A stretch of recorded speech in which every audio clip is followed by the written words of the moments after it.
Lo harus mengerti bahwa setiap keping emas yang lo dapatkan itu adalah karyawan lo. Itu ada buruh lo, namanya emas. Dan emas ini harus bekerja buat lo karena dia budak lo. Dia harus kerja ngasilin duit buat lo.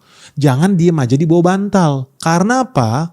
Kalau lu bisa membuat uang bekerja buat lu, uang itu bisa berbuah. Jadi zaman dulu orang itu dapat gaji bukan uang kertas tapi emas. Belajar lu sisihkan emas ini. Dan setiap emas ini lu harus lihat ini adalah karyawan, ini adalah buruh, ini adalah pekerja.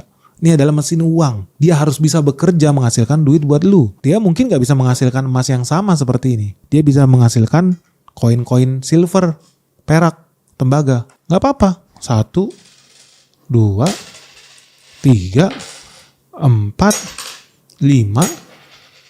Setiap keping yang dihasilkan ini adalah anaknya dari emas ini. Dan dia bisa bekerja buat lu.